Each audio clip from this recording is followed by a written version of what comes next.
Hi, Kimberly Johnson for Communications Class 2060, Group 1 with CL. My prompts are prompt 6 of TED Talk, and prompt 5 of Beat Poetry slash spoken word. I chose spoken word because I'm very invested into it. I love watching stuff on my free time, and it actually a video came across to me not too recently, a couple months ago actually, but I still remember it to this day, where it was about this YouTuber who mostly talks about music and music theory and all that kind of stuff. But in this video, he decided to talk about how spoken word is very similar to hip hop. And the very first article, is very similar to what they said, except there was a very big difference. The YouTuber had a slight problem with slam poetry, not slam poetry, spoken word, because there was not a lot to differentiate spoken word with hip hop, rap music. And the article tend to agree. Spoken word is very much like the little brother of hip hop to rap music. And it delved into something deeper, which was the history of where rap came from and where spoken word came into the mix of all that. Which was kind of funny because it started back when Billy Joel was famous and Elvis Presley,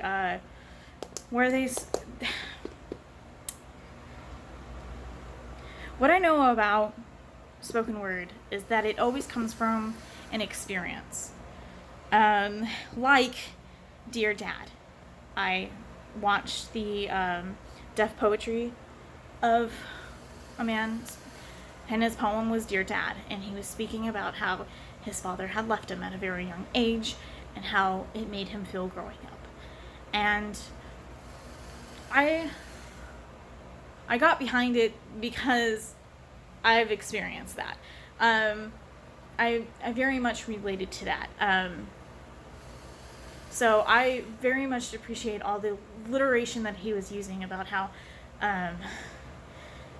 how his mom can find a new partner, but he can't find a new dad. The only problem I had was not even about the poem. It was how he spoke it, because he was speaking so fast that I could hardly understand it, which is a non-problem. I could read transcripts or something. But that one was very important to me, and I very much loved watching that, and I rewatched it kind of a lot, actually. Anyways, on to my next.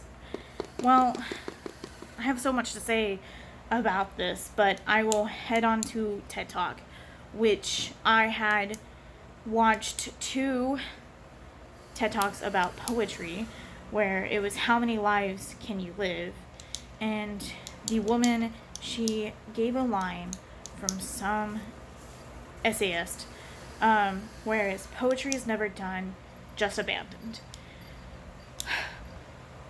This kind of messed me up a little bit because I actually write poetry on a daily basis, pretty much, and I never feel like it's quite enough.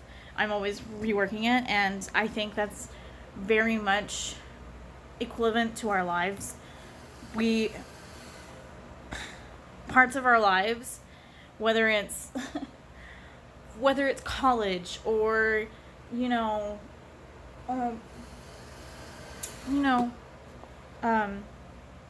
being a family member or something like that, we can always work on being the best we can be, but at some point, sometimes we have to, the best we can do is just abandon it. I know that's probably not what she was talking about. She was talking about her poetry, I know that for sure. But sometimes it's all you can do. It's just to give up on certain aspects of your life to live another.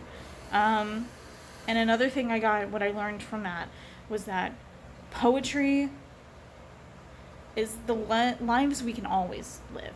Like, I may never understand what it's like to be a black male in Brooklyn. I will never understand that. I am a white, queer person. And I can only experience that through my lens. But poetry can help me perceive, to get a concept of what that life is. Maybe not fully ever, but it is a nice mirror to it. The other one that I watched was actually very, very important to me, because the poem was called To This Day, and I actually watched it when I was a kid, and I keep rewatching it because it meant something so much more to me. The poem was about being bullied, about not fitting in anywhere, not even your family, and I seriously think that this is the catalyst of my poetry. What I learned from that when I first watched it was that no matter what somebody called me, whether it was gay or stupid or fat or ugly or unlovable or worthless, it never meant anything, because I can define myself. I am the person that defines myself. I can give myself my identity, and nobody else can take that away from me, no matter how many names can be called. And yes, names really, really do hurt, but that was the key I got. But I always went back to find inspiration for poetry. And actually, I have some poetry I'm going to read to you today for the extra credit. I just have to find it. Okay, sorry, I'm back. I have two poems. One is shorter than the other one, that's why I'm opting to do two. The first one, which is the shorter poem, is called How High. And, let me just get into it. Smoke filled my heavy gaze, it filled my lungs, it held my head. The fog became the only thing I remembered as I began to walk with my face covered. People asked if I ever questioned it. The answer was always a jumbling mess. Not once did I ever ask where it came from or who else it forbidded, but rather what was beyond the cloud. My eyes burned like the questions in my mind. My tongue felt heavy just as my heart had. My throat felt dry. Time became irrelevant, and I began to sink into this feeling. The fog was consuming every part of me. The numbness crept in. My eyes began to become too heavy. That's a really short one that I wrote not that long ago, probably a week ago, because I have been experiencing quarantine depression.